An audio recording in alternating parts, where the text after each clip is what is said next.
إن الحمد لله نحمده ونستعينه ونستغفره ونعوذ بالله من شرور أنفسنا ومن سيئات أعمالنا من يهده الله فلا مضل له ومن يضلل فلا هادي له أشهد أن لا إله إلا الله وحده لا شريك له وأشهد أن محمدا عبده ورسوله قال الله تعالى في القرآن الكريم أعوذ بالله من الشيطان الرجيم يا أيها الذين آمنوا اتقوا الله حق تقاته ولا تموتن إلا وأنتم مسلمون يا أيها الناس اتقوا ربكم الذي خلقكم من نفس واحدة وخلق منها زوجها وبث منهما رجالا كثيرا ونساء واتقوا الله الذي تساءلون به والأرحام إن الله كان عليكم رقيبا يا أيها الذين آمنوا اتقوا الله وقولوا قولا سديدا يصلح لكم أعمالكم ويغفر لكم ذنوبكم ومن يطع الله ورسوله فقد فاز فوزا عظيما فإن أصدق الحديث كتاب الله وخير الهدي هدي محمد صلى الله عليه وسلم وشر الأمور محدثاتها فإن كل محدثة بدعة وكل بدعة ضلالة وكل ضلالة في النار أما بعد. Hadirin Bapak Ibu jamaah sekalian rahimakumullah. Alhamdulillah, segala puji dan syukur marilah kita haturkan kepada Allah Subhanahu wa taala. Kemudian salawat serta salam semoga selalu tercurahkan kepada junjungan besar Nabi kita Muhammad sallallahu alaihi wasallam juga beserta para sahabatnya, keluarganya dan segenap kaum muslimin yang selalu istiqamah berpegang teguh dengan Islam ila yaumil qiyamah.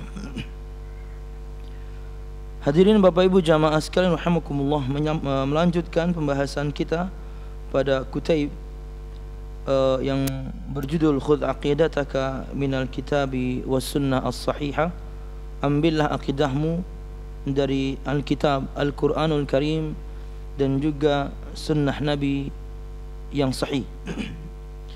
Karangan Syekh Muhammad bin Jamil Zainu rahimahullahu ta'ala. Dan masih pada pembahasan bab sunnah dan bid'ah, dan juga masih pada pembahasan pertanyaan yang pertama. Pertanyaan pertama atau pertanyaan ke-1, apakah dalam agama itu ada yang disebut sebagai bid'ah hasanah? Jawaban, dalam agama tidak ada yang disebut sebagai bid'ah hasanah. Allah Subhanahu wa taala berfirman dalam surah Al-Maidah ayat 3, Al-yawma akmaltu lakum dinakum wa atmamtu alaikum ni'mati wa raditu lakumul Islam madina.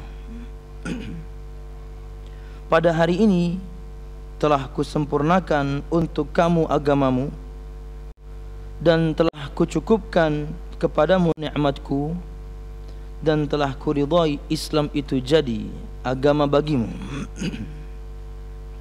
Dan kita sudah menyebutkan tafsir Ibnu Katsir berkaitan dengan ayat ini. Kemudian Nabi Muhammad SAW bersabda, wa kullu bid'atin dhalalah wa kullu dhalalatin finnar. Dan setiap bid'ah adalah kesesatan dan setiap kesesatan tempatnya di neraka. Pada pertemuan yang lalu ulun menyampaikan satu kaidah yang disebutkan oleh Syekh Faisal bin Qazzar Al-Jasim hafizahullah taala dalam kitab beliau Tajridut Tauhid min Darani Syirki wa Syubahit Tandid, halaman 65. Kata beliau, laisa fid dini bid'atun hasanah bal kullul bid'i dhalalah. Ini kaidah, salah satu kaidah di antara 25 kaidah yang beliau tuliskan dalam kitab ini, bagaimana cara seseorang mengesahkan Allah Subhanahu wa taala. Ini salah satu kaidahnya. bahwasanya tidak ada di dalam agama ini yang namanya bid'ah hasanah. Bahkan semua bid'ah adalah sesat. Dan di dua pertemuan yang lalu ulun pernah menyebutkan definisi singkat untuk bid'ah adalah at-ta'abbud lillahi bima lam yusyarri'uhu Allah subhanahu wa ta'ala fi kitabih wala ala lisani rasulih sallallahu alaihi wasallam. Beribadah kepada Allah dengan sesuatu yang tidak pernah Allah syariatkan dalam kitabnya dan juga tidak oleh Nabi Muhammad sallallahu alaihi wasallam di dalam sunnahnya. Itu definisi mudah untuk bid'ah. Dan pada pertemuan yang lalu ulun menyampaikan 4 poin berkaitan dengan kaidah ini, bahwasanya tidak ada di dalam agama Islam yang namanya bid'ah hasanah, bahkan semua bid'ah adalah sesat. Nabi Muhammad sallallahu alaihi wasallam bersabda, kullu bid'atin dhalalah wa kullu dhalalatin finnar. Semua bid'ah itu sesat dan semua yang sesat atau kesesatan tempatnya adalah di neraka. Ulun sampaikan pada pertemuan yang lalu, faedah pertama bahwasanya para ulama lughah, para ulama ahli bahasa, mereka mengatakan, dan ini kesepakatan mereka, bahwasanya yang namanya kullu, kata-kata kullu yang bermakna dalam bahasa kita adalah semua, yufidul umum, memberikan faedah keumuman. Artinya semuanya, tidak ada pengecualian. Makanya sangat lucu kalau misalnya ada orang kemudian mengecualikan bahwasanya makna kullu atau semua dalam sabda Nabi Muhammad ini adalah tidak semua. Maka ini akan menjadi rancu. Kenapa? Coba perhatikan lafaz sabda Nabi Muhammad sallallahu alaihi wasallam. Kullu bid'atin dhalalah, semua bid'ah itu sesat. Wa kullu dhalalatin finnar, dan semua kesesatan di neraka. Kalau kemudian kullu dimaknai tidak semua, berarti tidak semua bid'ah sesat, tidak semua kesesatan di neraka. Berarti ada orang yang sesat masuk surga. Ini absurdnya di situ. Karena hadisnya yakni di satu momen, di satu hadis yang yakni bukan hadis yang terpisah. Lafadznya nyambung. Maka makna kullu di situ yang bermakna semua, ya yufidul umum, menunjukkan keumuman semuanya, tidak ada pengecualian. Jamaah sekalian rahimakumullah. Kemudian poin kedua ulun sampaikan waktu itu perkataan seorang sahabat bernama Abdullah bin Umar bin Khattab radhiyallahu anhu. Kata beliau, kullu bid'atin dhalalah wa in ra'aha an-nasu hasanah. Semua bid'ah itu sesat walaupun manusia melihatnya, walaupun manusia memandangnya, walaupun manusia menganggapnya baik. Dan ini terjadi hadirin. Orang betul-betul menganggap baik sebuah amal, yang penting baik. Tidak bisa kemudian kita beragama ini pakai perasaan. Yang penting kan baik. Tidak mungkin Allah Subhanahu wa ta'ala kemudian menolak amal kebaikan kita. Ini pemahaman yang salah. Baik menurut Anda, baik menurut perasaan Anda, bukan menurut Allah dan Nabi-Nya. Kenapa beliau rahimahullah menyebutkan ayat Al-Maidah ayat 3 ini di awal pembahasan? Karena ingin menunjukkan kepada kita, karena ingin menanamkan pondasi kepada kita semuanya bahwasanya Islam ini sudah sempurna sejak sebelum Nabi Muhammad meninggal. Dan tidak ada satupun kebaikan yang terlewatkan oleh Nabi Muhammad sallallahu alaihi wasallam.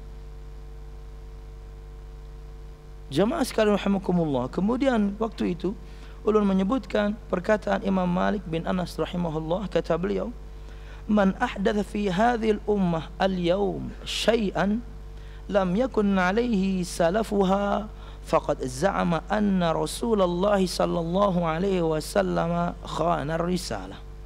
Lianna Allah subhanahu wa ta'ala yaqul al-yawma akmaltu lakum dinakum wa atmamtu 'alaikum ni'mati wa raditu lakumul Islam dina.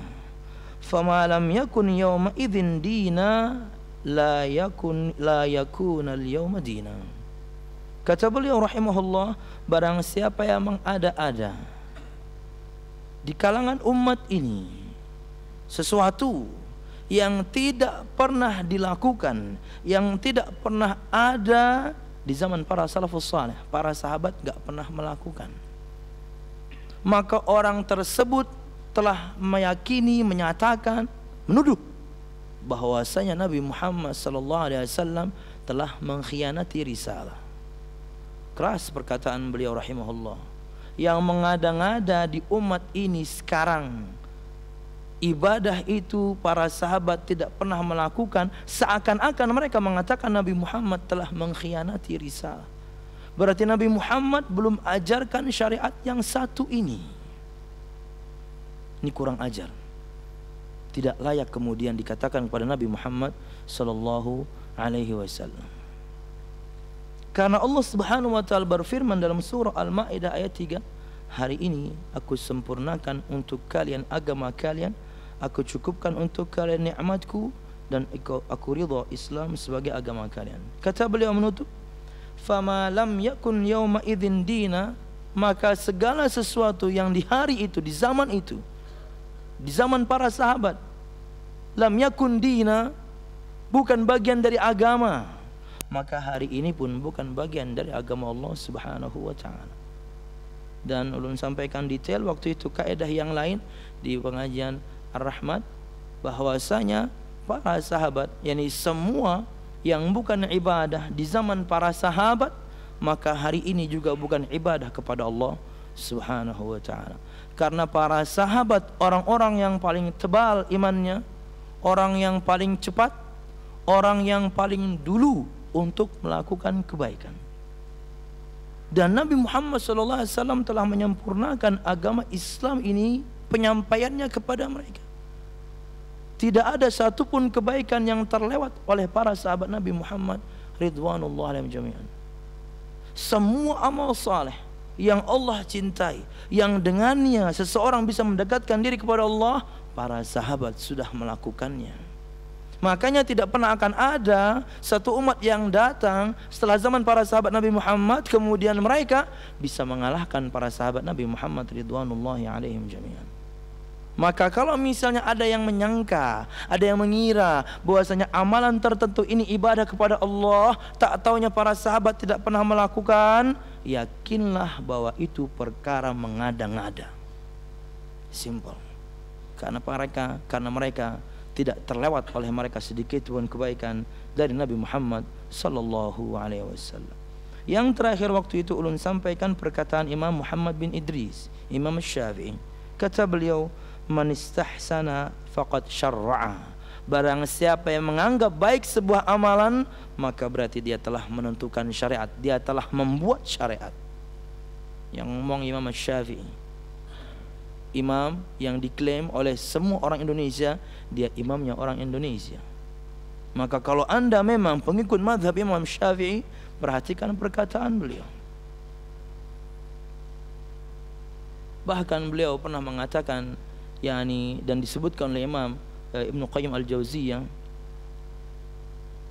tidak halal bagi seseorang yang telah datang sunnah kepadanya untuk kemudian mencampakkan atau meninggalkan sabda Nabi Muhammad itu dan kemudian mengambil pendapat yang lain. Beliau ngomong seperti itu, maksudnya haram hukumnya kalau bagi seseorang sudah jelas sabda Nabi Muhammad sampai kepada dia, masih ngambil pendapat beliau.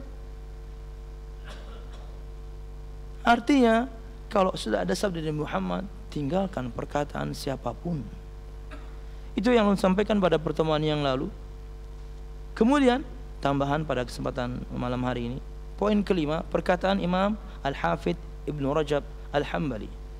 Faqauluhu sallallahu alaihi wasallam, kullu bid'atin dhalalah min jawami'il kalim la yakhruju anhu syai'un wa huwa aslun 'azimun min usulid din wa huwa syabihun biqaulihi sallallahu alaihi wasallam, man ahdatha fi amrina ma laysa minhu fa huwa raddun. Kata Imam Ibnu Rajab Al-Hambali, Tadi madhab Syafi'iyah, sekarang madhab Hambali. Perkataan atau sabda Nabi Muhammad SAW, semua bid'ah adalah sesat, ini bentuk jawami'ul kalimnya Nabi Muhammad SAW. Jawami'ul kalim adalah bermakna perkataan yang pendek tapi bermakna luas.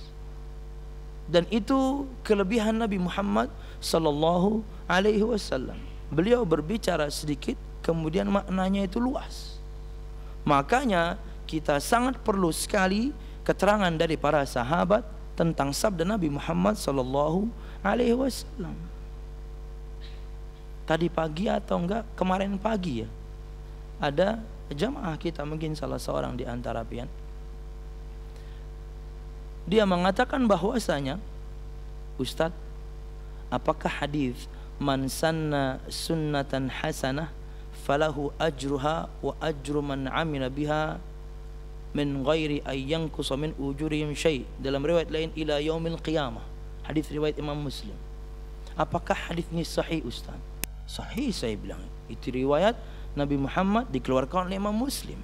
Barang siapa yang menyunnahkan sunnah yang baru, mencontohkan contoh yang baru, yang baik, maka dia akan mendapatkan pahalanya dan pahala orang-orang yang mengikutinya sampai hari kiamat, tanpa mengurangi pahala orang yang melakukannya.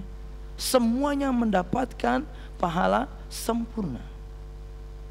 Kemudian dia mengatakan, teman saya Ustadz berdalih dengan dalil ini akan bolehnya maulid. Subhanallah. Ulun cuman bertanya kepada dia, tolong tanyakan ke teman anda, siapa di kalangan para sahabat yang memahami hadis itu seperti pemahaman teman anda? Dan siapa di kalangan para sahabat kemudian yang merayakan maulid dengan pemahaman hadis seperti itu? Kalau tidak ada, berarti teman anda lebih pintar daripada sahabat Nabi Muhammad SAW. Simple kan? Ya. Kenapa tidak ada seorang sahabat pun yang mengertinya seperti pengertian teman anda? Mereka orang yang subhanallah, wahyu turun di samping mereka. Seorang sahabat pernah meriwayatkan, saya pernah duduk di samping Nabi Muhammad SAW dan paha saya ketiban paha Nabi Muhammad SAW karena duduk berdampingan. Kala itu turun wahyu, dan Nabi Muhammad ketika menerima wahyu, bobot beliau SAW bertambah sangat berat. Bobot beliau SAW. Kalau kita kan nggak perlu turun wahyu, udah berat aja. Ya Allah, laki-laki prenagen. Subhanallah. Wahyu turun di samping mereka. Para sahabat sering sekali bersama Nabi Muhammad di majlis Nabi Muhammad SAW. Majlis Nabi Muhammad ya, belum nggak enak nyebutin majlis Rasulullah. Majlis Nabi Majlis Nabi Muhammad SAW. Tolong nanti diedit. Iya, hitnya lumayan banyak ya. Di YouTube lumayan banyak, pembahasan ini lumayan agak banyak viewernya. Oke. Berarti ada yang pengen nonton, pengen tahu. Baguslah. Mudah-mudahan Allah Subhanahu wa taala berikan kita keistiqomahan dan mereka hidayah. Amin ya rabbal alamin. Yani para sahabat Nabi Muhammad sering sekali di majlis Nabi Muhammad, dan Nabi Muhammad sering terdiam sejenak. Dan mereka tahu Nabi Muhammad ketika terdiam sejenak berarti wahyu sedang turun. Jibril sedang menyampaikan wahyu Allah Subhanahu wa taala. Hadirin, mereka itu hidup ketika wahyu turun.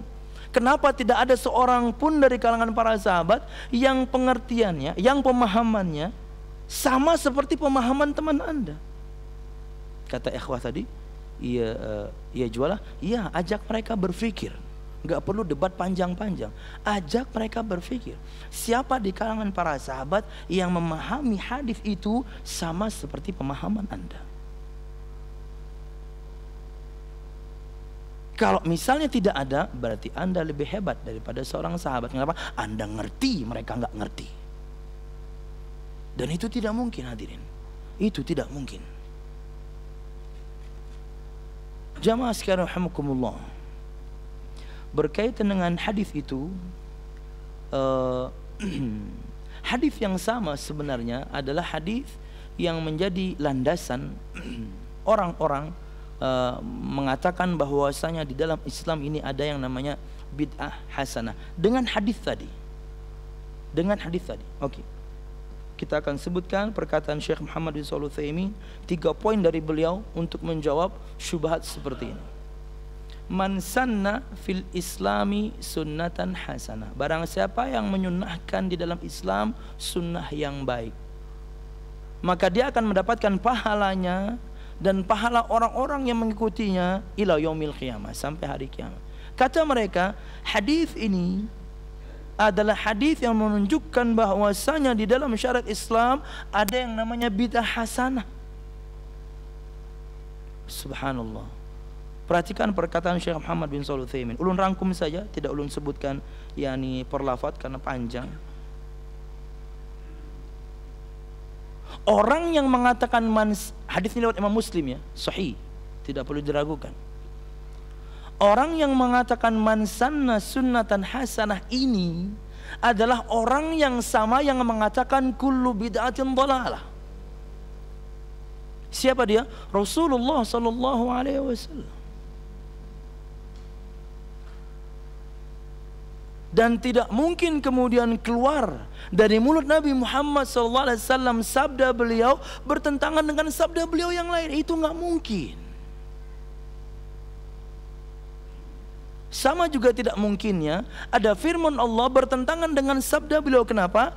Ma yakhruju min fiyya illal haq. Kata Nabi Muhammad, tidak ada yang keluar dari mulutku ini kecuali kebenaran. Allah berfirman, wa ma yantiqu anil hawa in huwa illa wahyu yuha. Dan tidaklah dia, Nabi kita Muhammad SAW, berkata-kata dari hawa nafsu beliau, enggak. Semata-mata itu adalah wahyu yang diwahyukan kepadanya. Ulun ulang. Poin pertama, bahwasanya yang mengatakan man sanna sunnatan hasan, barang siapa yang menyunnahkan sunnah yang baik, ini adalah orang yang sama yang mengatakan kullu bid'atin dhalalah. Kalau misalnya diterjemahkan bahwasanya hadis ini adalah hadis yang menerangkan bolehnya atau adanya bid'ah hasanah, berarti bertentangan Nabi Muhammad, perkataan beliau sendiri, dan ini nggak mungkin. Tidak mungkin sabda Nabi Muhammad bertentangan dengan sabda beliau yang lain, karena semuanya wahyu Allah Subhanahu wa taala. Di salah satu pengajian subuh ulun pernah sampaikan di antara dalil yang banyak yang membuktikan bahwasanya yang beliau sampaikan wahyu Allah, ketika beliau mengatakan bahwasanya asyahid yughfar lahu kullu syai. Orang yang mati syahid, yang terbunuh di medan perang, dia membunuh dan terbunuh di medan perang, itu diampuni untuknya semua dosanya. Bahkan di antara keutamaan orang yang mati syahid, tidak mendapatkan fitnah kubur, tidak mendapatkan pertanyaan siapa Tuhanmu, apa agamamu, siapa Nabi. Enggak. Kata Nabi Muhammad di hadis yang lain, cukuplah kilatan pedang.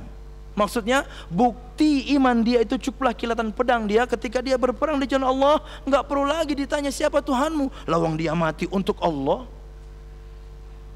Kata Nabi Muhammad, orang yang mati syahid diampuni semua dosanya.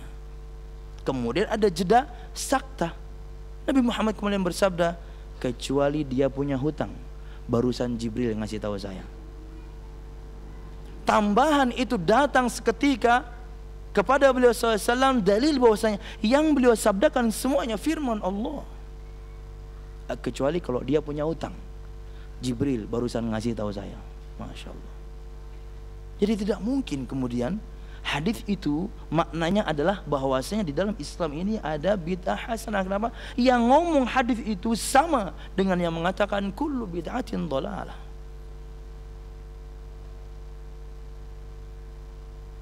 Kata Syekh Muhammad bin Shalih Al-Utsaimin, maka barang siapa yang mengira bahwasanya ada paradoksi, pertentangan, ta'arud antara firman dan sabda, sabda dan sabda, fal yu'idin nazar, kata beliau, maka tolong lihat kembali.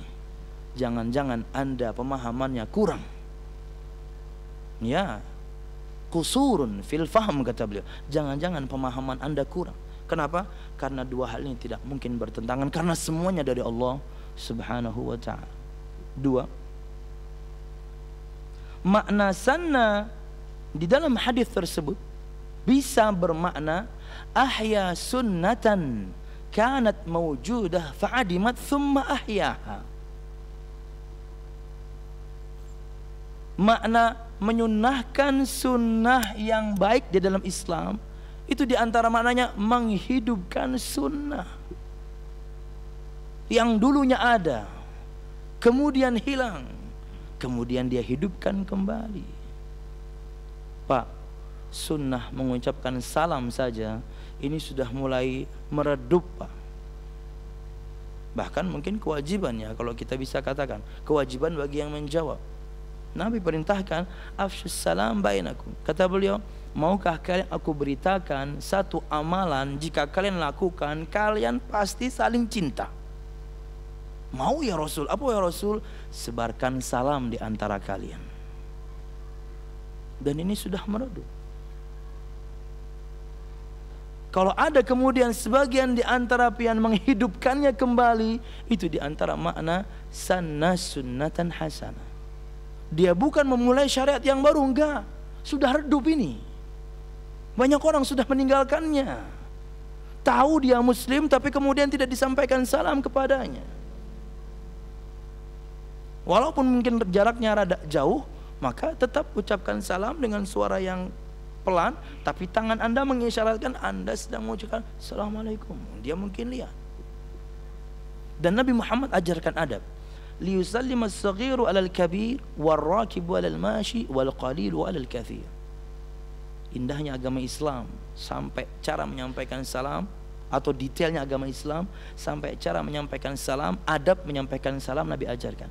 Hendaklah yang kecil mengucapkan salam kepada yang besar. Maksudnya yang lebih muda mengucapkan salam kepada yang lebih tua. Penghormatan.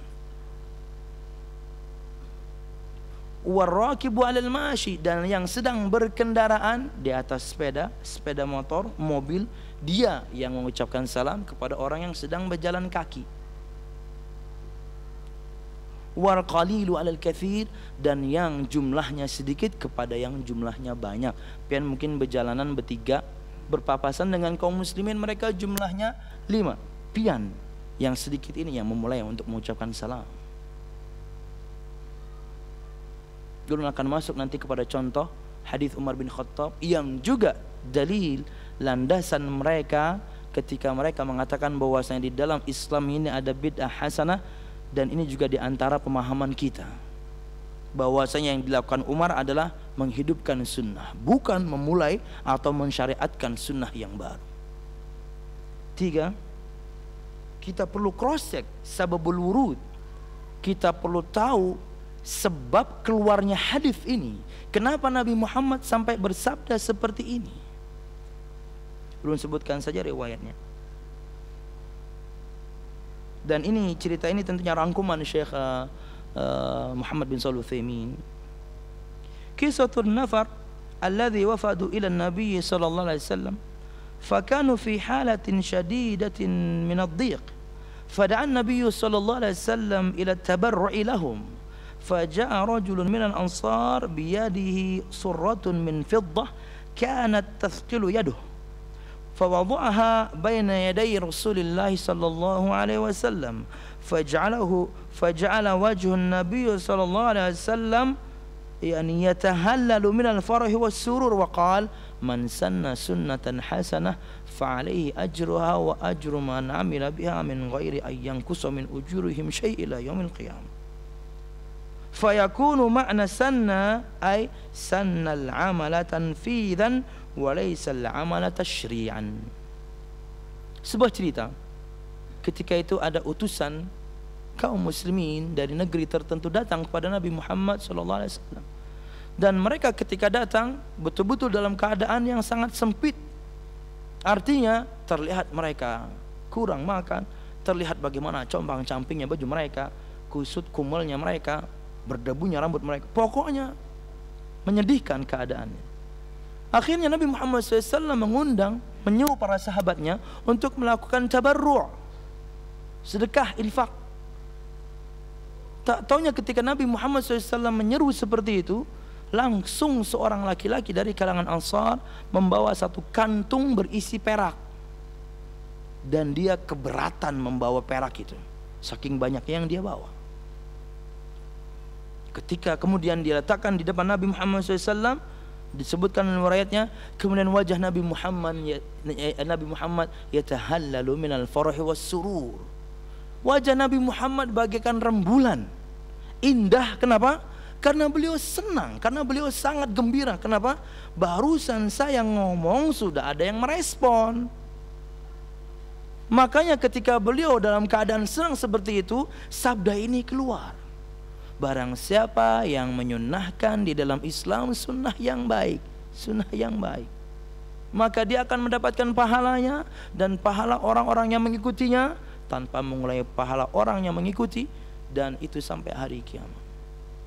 Jadi makna sanna di situ, kata Syekh Muhammad bin Shalih Al-Utsaimin, sannal amala tanfidzan, memulai satu amal karena merespon cepat sabda Nabi Muhammad sallallahu alaihi wasallam, bukan mensyariatkan sesuatu.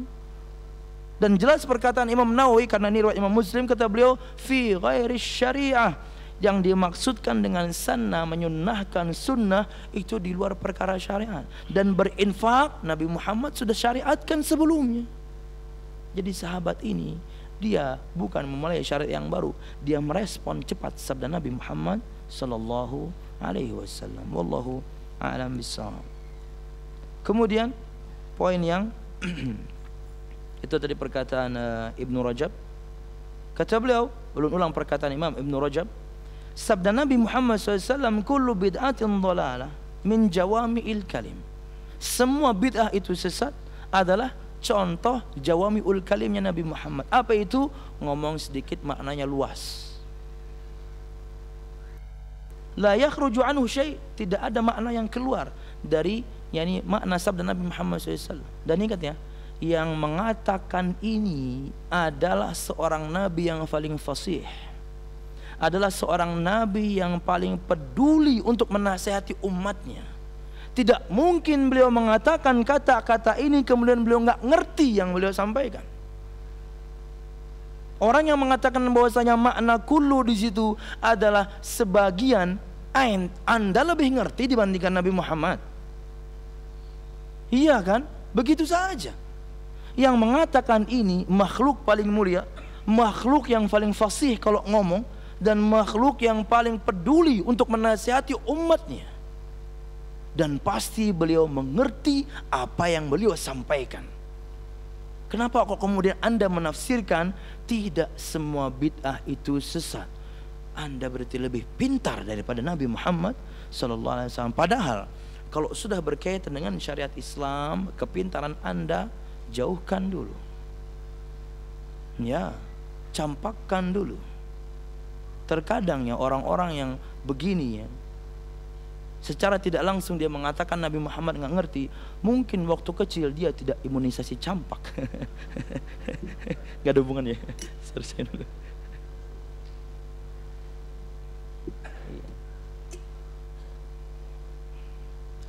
Hendak imunisasi campak dulu aja. Mak, Suyan kan sudah tua, bahari kada imunisasi campak kah? Kada aja, biar kada mudah dicampakkan. Cie.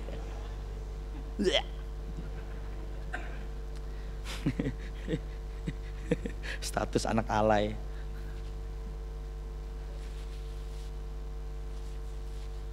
Oke, kita lanjutkan. Poin ke-6 yang ingin sampaikan. Masih dari perkataan Syekh Faisal bin Qazzar Al-Jasim.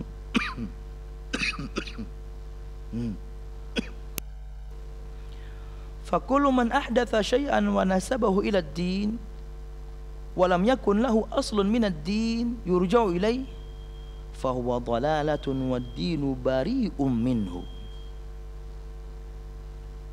Dan semua orang yang mengada-ada, memulai satu perkara yang baru di dalam agama ini dan kemudian menisbatkannya kepada agama, ini bagian dari agama. Walam yakun lahu aslun minad din, dan kemudian praktek itu sebenarnya tidak ada dasarnya di agama ini, tidak firman, tidak sabda, enggak ada. Fahuwa dhalalatun wad-dinu bari'um minhu, maka itu adalah kesesatan dan agama Islam berlepas diri dari perkara yang demikian. Ingat, Islam sudah sempurna dan kemudian tidak perlu modifikasi dan jangan berkreasi di dalam agama Islam. Wallahu a'lam bishawab. Adzan dulu, kemudian kita akan bahas hadis Umar bin Khattab radhiyallahu anhu yang mengatakan ni'matul bid'ah hadhihi, senikmat-nikmatnya bid'ah adalah perkara ini. Oke. Silakan adzan.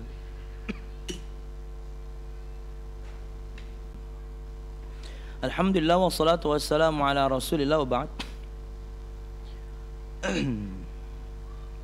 Dulu Nabi Muhammad SAW melaksanakan salat tarawih berjamaah.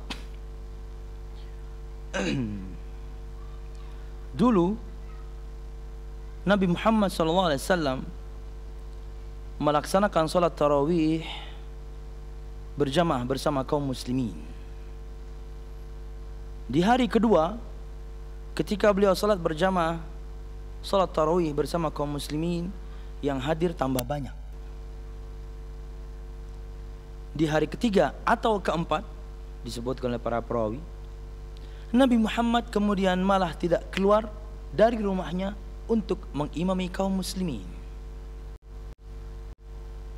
Kemudian besok paginya beliau bersabda, "Aku tahu yang kalian lakukan tadi malam. Kenapa? Kalian ngumpul tambah banyak. Tidak ada yang menghalangi aku tadi malam untuk mengimami kalian, enggak ada. Saya sehat walafiat.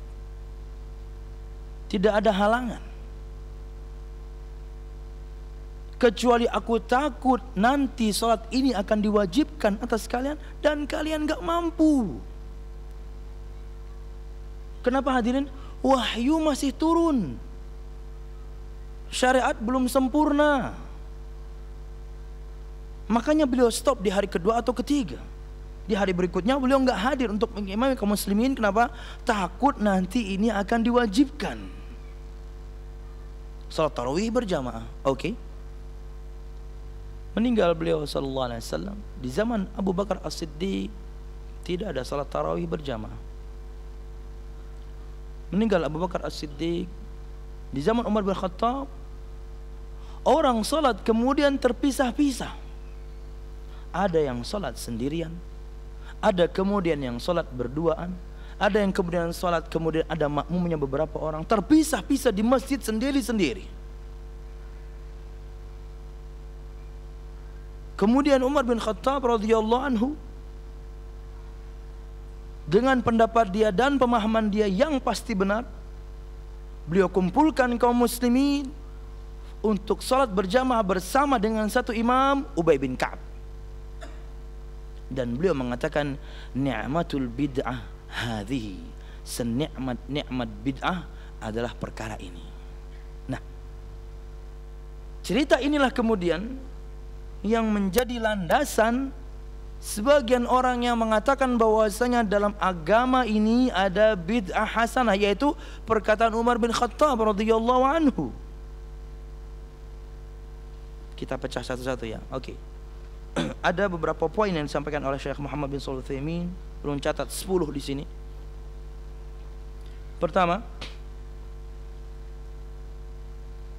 tidak boleh siapapun kemudian di antara kita kaum muslimin membenturkan perkataan siapapun dengan sabda Nabi Muhammad sallallahu alaihi wasallam.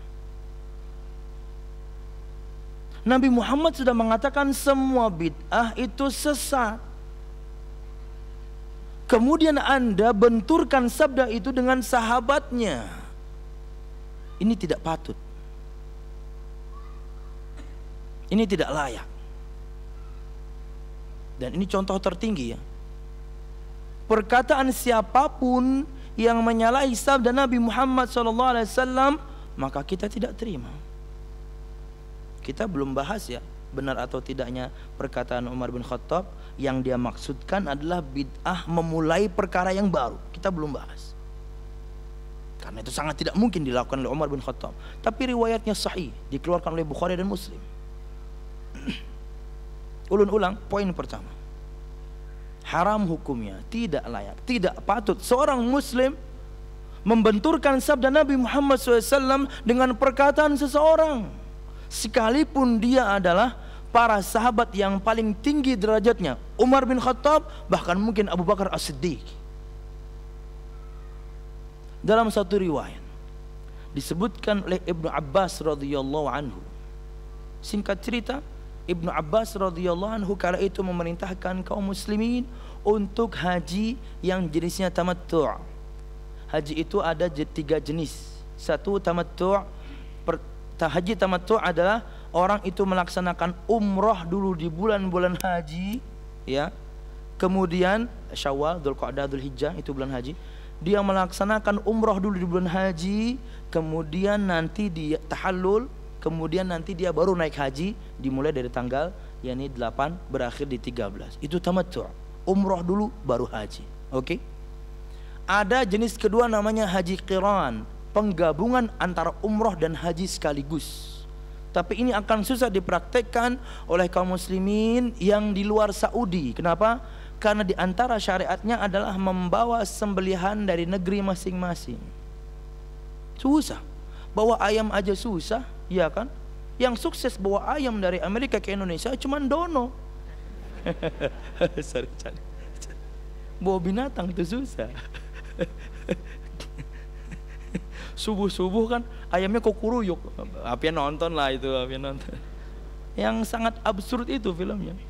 Udah naik pesawatnya, dikio Madonna bubulik pesawat, ya Allah. Aduh, nggak masuk akal itu. Dan pian nonton, dan ulun nonton, ya Allah. Tapi kadang-kadang kangen ya sama Warkop ya. Udah ancur-ancuran sekarang. Kita dulu menganggapnya ini udah jorok banget film Warkop ini. Sekarang aduh, lebih jorok lagi, ya Allah. Ketiga, ada yang namanya haji ifrad, haji saja. Biasanya untuk orang yang mungkin tidak memiliki kelapangan harta. Karena kalau tamattu' dan qiran ada kewajiban menyembelih hadyu, menyembelih sembelihan kambing, dan mahal, $100.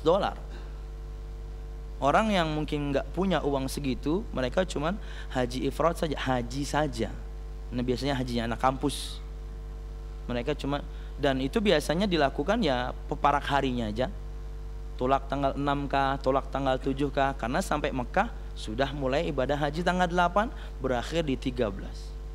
Wallahu a'lam bishawab. Nah, Ibnu Abbas radhiyallahu anhu memerintahkan, karena Nabi Muhammad menyebutkan bahwasanya yang paling afdal itu yang jenisnya tamattu'.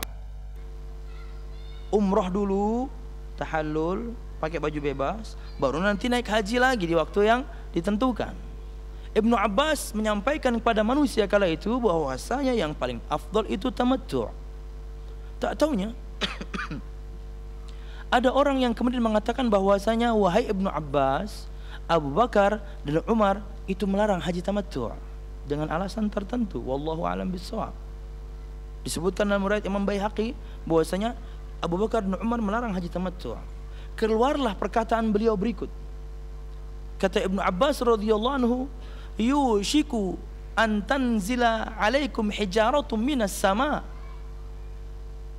Aqulu qala Rasulullah sallallahu alaihi wasallam wa taquluna qala Abu Bakar wa Umar.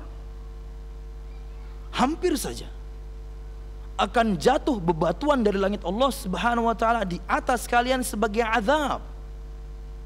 Kenapa? Karena saya mengatakan Nabi Muhammad bersabda, kalian malah mengatakan perkataan Abu Bakar dan Umar. Bayangkan, ini contoh tertinggi ya. Bukan cuma perkataan orang saleh, bukan perkataan wali, bukan perkataan guru, ustadz atau habib. Abu Bakar As-Siddiq dan Umar bin Khattab kalau menyalahi sabda Nabi Muhammad, kita nggak terima. Makanya tidak layak seorang muslim membenturkan perkataan Umar bin Khattab dengan sabda Nabi Muhammad SAW. Harusnya seorang muslim cari tahu bagaimana cara memahami apa ya maksudnya Umar. Karena nggak mungkin dia ngomong begitu dan kemudian dia memulai syariat, nggak mungkin. Itu poin yang pertama. Karena kalau misalnya yakni kita memiliki prinsip seperti itu, malah mengambil perkataan seorang sahabat meninggalkan sabda Nabi Muhammad, ini kesalahan fatal. Ini kesalahan fatal. Wallahu a'lam bishawab. Allah Subhanahu wa taala berfirman dalam surah An-Nur ayat 63, "Falyahdharil ladzina yukhalifuna an amrih an tusibahum fitnah aw yusibahum adzabun alim." Ya. Maka berhati-hatilah, maka takutlah. Siapa? Orang-orang yang menyelisih perintah Nabi Muhammad. Ditakutkan akan ditimpakan kepada mereka fitnah. Kata Imam Ahmad bin Hanbal, fitnah di dalam hati yang sangat kemudian mungkin membuat seseorang itu menyimpang dan dia bablas dan kemudian binasa dalam penyimpangannya. Kenapa? Karena ada fitnah dalam hatinya. Fitnah kekufuran, fitnah kemunafikan, fitnah penolakan terhadap sabda Nabi Muhammad sallallahu alaihi wasallam. Jangan benturkan perkataan seorang sahabat dengan sabda Nabi Muhammad SAW. Anda harus cari tahu maksud dari perkataan sahabat ini. Kenapa? Karena riwayatnya sahih. 2. Umar bin Khattab itu sahabat yang sangat cinta Nabi Muhammad SAW. Nabi Muhammad bersabda, "La yu'minu ahadukum hatta akuna ahabba ilaihi min nafsihi wa waladihi wa walidihi wan nasi ajma'in." Atau kama qala, tidak sempurna iman salah seorang di antara kalian sampai dia lebih mencintai aku dibandingkan dirinya sendiri, anaknya, bapaknya, dan semua umat manusia. Kata Umar bin Khattab, "Wahai Rasul, saya mencintai Anda lebih daripada anak saya, bapak saya, dan semua manusia, tapi tidak bisa melebihi cinta saya kepada diri saya sendiri." Kata Nabi Muhammad, "Harus lebih daripada dirimu sendiri, wahai Umar." Kata Umar bin Khattab, "Al-an ya Rasulullah, sekarang wahai Rasul, Anda lebih saya cintai lebih daripada diri saya sendiri."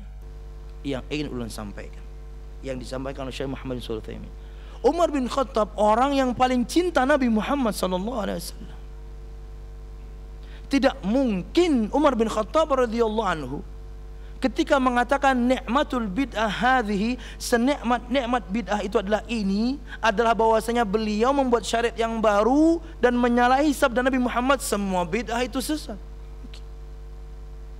Tidak mungkin orang yang sangat cinta Nabi Muhammad kemudian dia berani membuat syariat yang baru. Mustahil. Maka perlu pemahaman apa yang dimaksudkan oleh Umar bin Khattab radhiyallahu anhu. Jamaah sekalian rahimakumullah.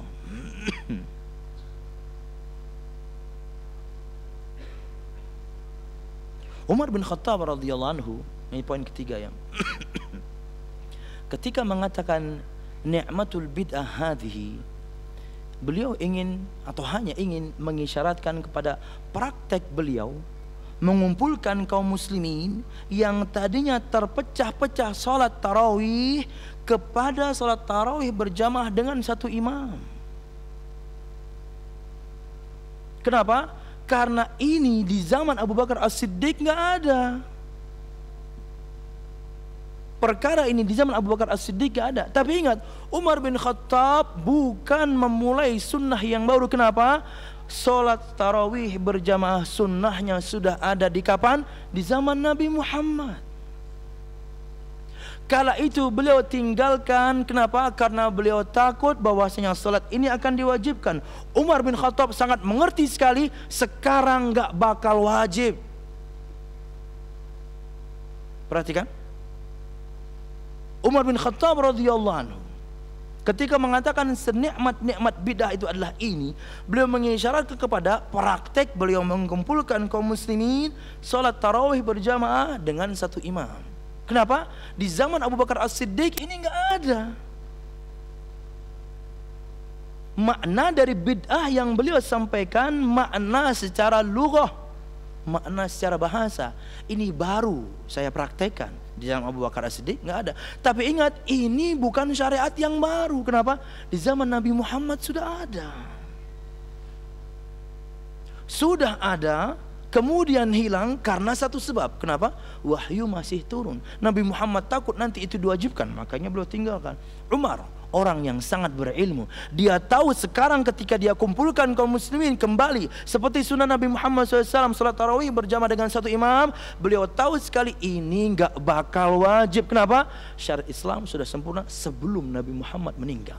Beliau tahu itu.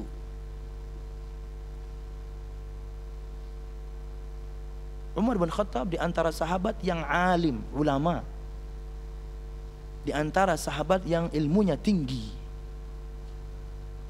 Beliau tahu sekali bahwasanya sekarang nggak bakal wajib. Jamaah sekalian rahimakumullah.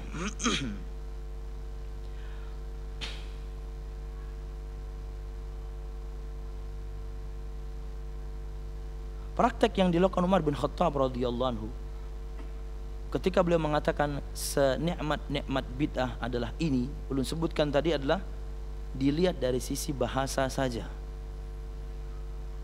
Bukan bid'ah insya'iyah, bukan sebuah ibadah yang kemudian beliau yang memulai, enggak. Nah, tadi kan disebutkan bahwasanya di antara makna bid'ah yang disebut di antara makna sanna, kata Syekh Muhammad bin Shalih Al-Utsaimin, adalah menghidupkan sunnah yang tadinya ada kemudian hilang dan kemudian dia hidupkan kembali. Persis praktiknya Umar bin Khattab radhiyallahu anhu.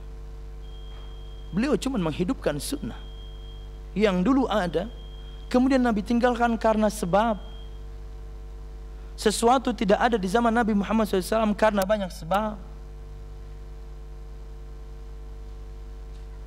Satu, belum dibutuhkan, makanya tidak ada.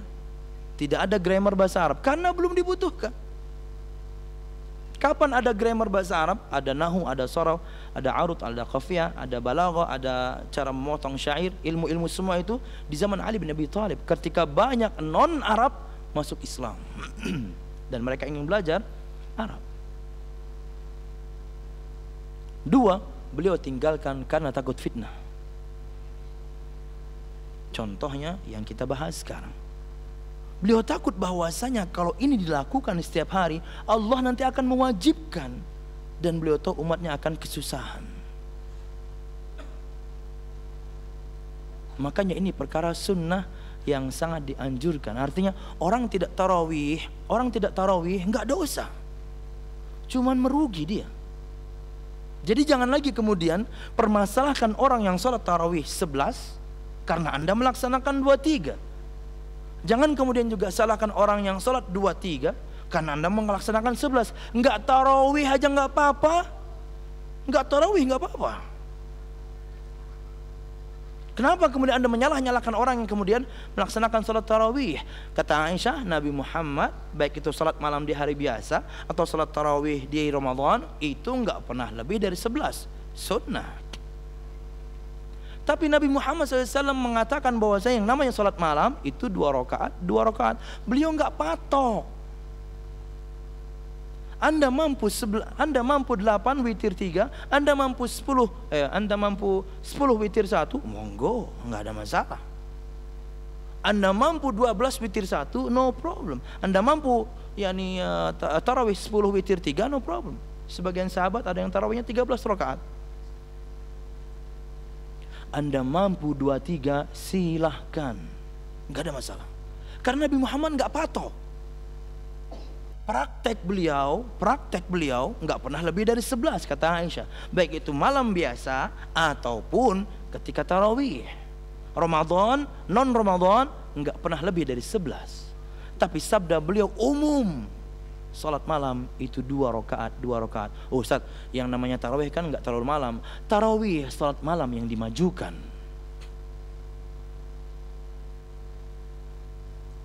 Jadi Anda mampu 2-3 silahkan. Cuman yang kita sayangkan terkadang yang 2-3 lebih cepat dibanding yang 11. Ini kan nggak masuk akal. Al-Fatihahnya 1 nafas, aminnya juga pendek banget. Alhamdulillah bilang amin. Amin cepet banget. Iya, itu syaitan pengen ganggu kita sholat. Tahajudnya cepet banget sholatnya. Sudahlah, itu yang masjid itu nggak usah diganggu lah. Cepet banget sholatnya. Kenapa? Kita juga ganggunya nggak khusyuk, kata syaitan. Iya, syaitan ganggunya nggak khusyuk karena cepet banget. Nonton ya, siapa Kiai Haji yang dari kalangan Nahdiyin, ya tersebar videonya, bagus sekali. Kata beliau, saya ini nggak seneng sama orang-orang yang kemudian takut meninggalkan meninggalkan kunut subuh karena takut dibilang tidak NU. Takut meninggalkan kunut subuh karena takut dibilang bukan bagian dari NU. Tapi kata beliau, tapi kalau ketika sholat tarawih yang namanya tumakninah itu rukun, Pak. Tenang dalam sholat itu rukun. Enggak tenang berarti rukunnya hancur, sholatnya enggak sah. Itu dilanggar, kata beliau. Saya nggak suka yang begini, kata beliau. Kemudian beliau contohkan dengan lucunya, amin, mencolot, kata beliau. Iya kan gitu. Ulun pernah apa? Ulun pernah sholat begitu di Tamban dulu, di Tamban. Tahu Tamban ya? Pinggir jalan banyak Tamban ban. Itu tambal ya. Di Tamban. Ulun pernah sholat ikut yang begitu. Tapi alhamdulillah waktu itu masih muda. Jadi mau kecepatan gimana saya bisa ikut. Pernah sudah umur-umur begini sama Pak Saiful, waktu itu bukan tarawih, sholat asar sama Pak Haji Uwah juga, Pak Nasrullah. Sholat asar nih di masjid yang sholat cepat itu. Set Imbah Tuntung. Imbah Tuntung sebelum berzikir tuh kami belelekan bertiga. Tuh saksinya orangnya Pak Saiful. Kayak Pak Saiful, mangga. Ya Allah, capek sholatnya. Gimana mau berzikir ya, capek. Dulu waktu di pesantren itu kalau sudah tarawih, apalagi imamnya Ustadz Fulan, itu teman-teman udah malas saja. Kenapa? Ayatnya mesti panjang-panjang. Apalagi kita selesai Waladhdallin, amin, alif lam mim, bener kan? Lama nih. Kita nggak takbir dulu. Di rakaat pertama kita nggak ikut takbir, ngobrol di luar santai, mencok. Macam-macam pokoknya, masih lama ini Al-Baqarah. Tapi kan biasanya kalau imam mau ruku itu biasanya ayat ujungnya dipanjangin kan, Ghafurur Rahim, langsung masuk udah. Masuk ke dalam, ke shaf, set, ruku dapat.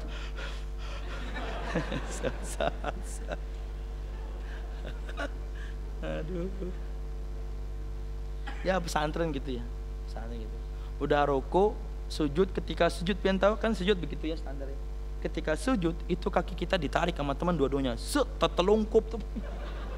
Ya Allah, pesantren gitulah standar ya, kenakalan pesantren.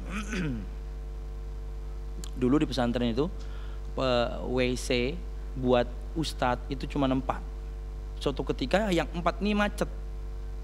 Akhirnya si ustadz ke WC-nya santri. Santri itu WC-nya ada 20, karena waktu itu santrinya paling 100 sekian puluh saja. Oke. Masuk dia kan ustadznya. Kemudian di luar nih pada ngantri santri nih. Dia nunggu. Lah nggak keluar-keluar. Yang di sampingnya masuk keluar, sampingnya masuk keluar. Begitu yang masuknya temannya, yang dia tunggu nggak keluar, bro, samping ente ini siapa sih lama banget? Nggak tahu tuh, monyet kali katanya. Serius Pak, ini kejadian Pak. Ustadznya juga pian kenal kalau sebutkan. Udah selesai, ustadznya keluar, nih monyet katanya. Allah, menggitir, syukur nggak terkencing-kencing. Habis ya kita kira kan semuanya santri, tapi ustadz mungkin kebelet situ. Nggak tahu tuh, monyet kali katanya. Keluar beliau, nih monyet katanya. Allah. Oke, kita lanjutkan. Pesantren ya, masukkan anak-anak ke pesantren supaya banyak memori yang ya unik ya. Oke, kita lanjutkan. Sepertinya sudah selesai. Nggak perlu dilanjutkan. Artinya makna yang disampaikan Umar bin Khattab makna secara lughah, dan tidak mungkin orang yang secinta itu kepada Nabi Muhammad memulai syariat yang baru. Beliau hanya menghidupkan sunnah yang tadinya ada, tidak ada, dan beliau hidupkan kembali. Oh, tadi saya ingin menyampaikan sesuatu yang tidak ada di zaman Nabi Muhammad. Oke. Sesuatu yang tidak ada di zaman Nabi Muhammad itu ada 3 kemungkinan. 1, belum dibutuhkan. 2, ditakutkan fitnah, diantaranya salat tarawih, diantaranya tidak dibunuhnya Abdullah bin Ubay bin Salul, diantaranya tidak dirubahnya Ka'bah yakni dengan bentuk aslinya dulu Nabi Ibrahim membangunnya, karena takut fitnah semuanya. Takutkan nanti pemimpin-pemimpin berikutnya punya kewenangan yang sama untuk merubah Ka'bah. Wah, susah jadinya. Kan selama ini kan begitu ya. Yang dirubah itu cuma dilebarin, tapi Ka'bahnya nggak berubah. Coba misalnya Nabi Muhammad kalau itu merubah, maka sampai raja detik ini pun mungkin akan memiliki yakni kewenangan yang sama. Kita rubah Ka'bah, kita gedein, kita kecilin, kita rubah bentuknya. Wah, hancur-hancuran tiap tahun Ka'bah, renovasi terus. Karena rajanya berubah, rajanya ganti juga bentuk. Kisahnya warna pink mungkin ya. Ada renda-renda sama gambar Hello Kitty. Ya Allah, rusak Ka'bah kita. Itu raja yang sekarang. Raja berikutnya ganti gambarnya Iron Man. Wah, aduh, ini Ka'bah kita ini. Kita lanjutkan. Kemudian yang ketiga, tidak ada di zaman Nabi Muhammad SAW karena memang itulah syariat. Jadi Nabi Muhammad tinggalkan karena memang syariat. Seperti tidak adanya azan dan tidak adanya iqamah ketika salat Idul Fitri dan Idul Adha. Enggak ada azan, enggak ada iqamah. Padahal kala itu kaum muslimin siap. Kala itu kaum muslimin bukan orang-orang yang baru lagi. Diadakan azan dan qomat pun siap. Bahkan itu syariat Islam. Tapi Nabi Muhammad memang tinggalkan. Oh, berarti inilah syariatnya. Enggak ada azan, enggak ada iqamah ketika kemudian salat Idul Fitri atau Idul Adha. Wallahu a'lam bishawab. Perkataan Syekh Muhammad bin Shalih Al-Utsaimin tadi ulun rangkum, sebenarnya ada beberapa poin tapi ulun rangkum. Wallahu a'lam bishawab. Kurang lebih seperti itu yang bisa ulun sampaikan. Jadi perkataan Umar bin Khattab tidak bisa kemudian menjadi dalil bahwasanya di dalam Islam ada bid'ah hasanah. Ingat ya, kuburiyin, para penyembah kuburan dan juga ahlul bidah seperti ini, sepertinya cara pendalilannya sama. Kalau enggak cerita dusta, hadis palsu, hadis lemah, perkataan ulama yang tidak dianggap atau tidak diopini oleh ulama yang lain pendapatnya, tidak dihiraukan, tidak diperhitungkan. Yang terakhir, hadis sahih tapi salah faham. Dan yang terjadi, riwayatnya sahih. Perkataan Umar bin Khattab ini dikeluarkan oleh Imam Bukhari dan Muslim, tapi tidak seperti itu pemahamannya. Wallahu a'lam bishawab. Cukupkan beribadah ini hanya mengikuti sunnah Nabi Muhammad sallallahu alaihi wasallam. Mudah Allah Subhanahu wa taala selalu berikan kita hidayah dan juga keistiqomahan untuk selalu mengikuti sunnah Nabi Muhammad sallallahu alaihi wasallam. Wallahu a'lam bishawab. Ada pertanyaan, monggo, no problem. Sudah agak baikkan nih, suara enak.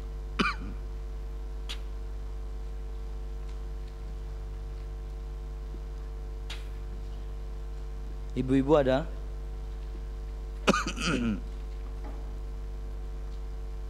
Maksud itu ibu-ibu ada gerak orangnya tuh. Kayaknya ada orangnya apa itu? Oke ya. Mudah dipahami sepertinya. Mudah-mudahan bermanfaat. Salah dan khilafah ulun mohon maaf. Subhanakallahumma bihamdika asyhadu an la ilaha illa anta astaghfiruka wa atubu ilaik. Assalamualaikum warahmatullahi wabarakatuh.